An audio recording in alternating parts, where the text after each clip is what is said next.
So hello everyone, welcome to Filmopedia. इस video में मैं बात करने वाला हूँ द फ्लैश मूवी के अल्टरनेट एंडिंग और क्रेडिट सीन्स के बारे में। द फ्लैश मूवी के एंड में हमें जॉर्ज क्लूनी का बैटमैन दिखाया गया और ये रिवील हुआ कि एज़रा मिलर का फ्लैश अब जॉर्ज क्लूनी के यूनिवर्स में चला गया है। इसके अलावा फ्लैश के क्रेडिट सीन के अंदर हमें जेसन मोमोआ के एक्वामैन का एक कैमियो देखने को मिला, जो सीन काइंड ऑफ एक गैग सीन था। मैंने ऑलरेडी फ्लैश के क्रेडिट सीन्स और एंडिंग को एक्सप्लेन करके रखा है। इसके अलावा इस मूवी कंप्लीट प्लॉट को भी एक्सप्लेन करके रखा है, तो उन सारे वीडियोस को भी जाकर देख सकते हो अगर आपको द फ्लैश के एंडिंग और क्रेडिट सीन के बारे में और जानना है तो। बाकी इस वीडियो के अंदर मैं कुछ अल्टरनेट एंडिंग्स और क्रेडिट सीन्स के बारे में बात करने वाला हूँ, जो कि फ्लैश के एंड में इंक्लूड होने वाले थे पर उन्हें इंक्लूड नहीं किया गया। तो चलिए सबसे पहले अल्टरनेट एंडिंग के बारे में बात करते हैं। इस एंडिंग के अंदर बेन एफ्लेक का ब्रूस वेन एके बैटमैन मल्टीवर्स में कहीं खो जाएगा और एज़रा मिलर का फ्लैश उसे बचाने के लिए एक बार वापस से टाइम ट्रैवल करता द फ्लैश की मूवी के अंदर, जिसके बाद फ्लैश 2 की मूवी सेटअप होती। फ्लैश 2 की मूवी अभी भी बन सकती है, पर क्या एज़रा मिलर वापस से फ्लैश को प्ले करेंगे या नहीं, इसके ऊपर एक काफी बड़ा क्वेश्चन मार्क है। और अगर अब भी फ्लैश 2 की मूवी बनती है तो वो मूवी जॉर्ज क्लूनी के यूनिवर्स में सेटअप होगी और मे बी उस मूवी के अंदर हम देखेंगे कैसा एज़रा मिलर का फ्लैश जॉर्ज क्लूनी के यूनिवर्स से बाहर जाएगा और स्नाइडरवर्स के यूनिवर्स में पहुंचेगा। पर अगर दी फ्लैश के एंडिंग के अंदर हमें बेन एफ्लेक के बैटमैन को दिखाया जाता जो कि मल्टीवर्स में कहीं फंस गया था, और अगर उसे फ्लैश की जरूरत पड़ती तो एज़रा मिलर का फ्लैश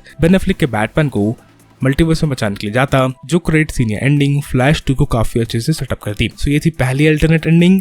दूसरी अल्टरनेट एंडिंग के अंदर हमें फ्लैश के एंड के अंदर एक नया बैटमैन तो दिखाया जाता, पर वो बैटमैन जॉर्ज क्लूनी का बैटमैन नहीं होता, बल्कि जेम्स गन के नए डीसी यूनिवर्स का बैटमैन होता। इस नई बैटमैन का शकल हमें नहीं दिखाया जाता, रेफरिंग दैट कि ये बैटमैन अभी तक कास्ट नहीं हुआ होता, और जो बैटमैन हमें फ्लैश के एंडिंग में दिखाया जाता वो बैटमैन जेम्स गन के नए डीसी यूनिवर्स का होता, जो कि brave and the bold movie के अंदर बैटमैन का रोल प्ले करता। इस समय भी फ्लैश के एंडिंग से बहुत सारे लोग कंफ्यूज हैं कि क्या जॉर्ज क्लूनी ही जेम्स गन के डीसीयू के बैटमैन होने वाले हैं। तो मैं आपको बता दूं ऐसा नहीं है, और जॉर्ज क्लूनी जेम्स गन के डीसीयू के पार्ट नहीं होने वाला है। इस चीज को जेम्स गन ने ऑलरेडी डिनाई करके रखा है। सो जेम्स गन का नए यूनिवर्स के अंदर आपको एक नया बैटमैन देखने को मिलेगा, जो कि एक नया फ्रेश एक्टर प्ले करेगा और जॉर्ज क्लूनी प्ले नहीं करेंगे। सो ये तो बात हुई 2 अल्टरनेट एंडिंग्स और क्रेडिट सीन्स के बारे में। चलिए बात करते हैं एक और अल्टरनेट एंडिंग के बारे में, जो कि एक काफी इनिशियल प्लान था फ्लैश को लेके। आप सबको पता होगा कि दी फ्लैश की मूवी काफी ज्यादा डिले हुई थी और ये मूवी 2019 में ही रिलीज होने वाली थी, पर इस मूवी को डिले होते होते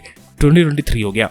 इनिशियली जब ये मूवी 2019 में रिलीज होने वाली थी तो ये मूवी जस्टिस लीग और जस्टिस लीग 2 के बीच में आती, और इस मूवी के अंदर टाइमलाइन और मल्टीवर्सेस को अच्छे से सेटअप किया जाता, जिसके बाद हमें नाइटमेयर यूनिवर्स के बारे में भी काफी कुछ पता चलता दी फ्लैश की मूवी के अंदर। और बैटमैन भी सुपरमैन के अंदर जिस सीन के अंदर बैरी एलन का फ्लैश बेन एफ्लेक के बैटमैन को वॉर्न करने आता है, वो सीन बेसिकली दी फ्लैश के एंडिंग में दिखाया जाता और अच्छे तरीके से, और ये सीन आगे जाके जस्टिस लीग 2 को सेटअप करता। क्योंकि अब स्नाइडरवर्स काइंड ऑफ डेड हो गया है तो आपको जस्टिस लीग 2 भी कभी देखने को नहीं मिलेगी और फ्लैश 2 भी मोस्ट प्रोबेबली आपको देखने को नहीं मिलने वाली है। पर क्या आप जस्टिस लीग 2 और फ्लैश 2 को देखना चाहते थे स्नाइडरवर्स के अंदर या नहीं, ये मुझे कमेंट्स में लिख बताना ना भूलें। बाकी इस वीडियो को इतना ही। अगर आपको वीडियो पसंद आई तो वीडियो को लाइक करना ना भूलें, और अगर हमारे चैनल पहले बार आए थे तो चैनल को सब्सक्राइब करना ना भूलें, ताकि जब भी मैं ऐसे इंटरेस्टिंग वीडियोस बनाऊं तो आपको नोटिफिकेशन मिल सके। And as always thanks for watching.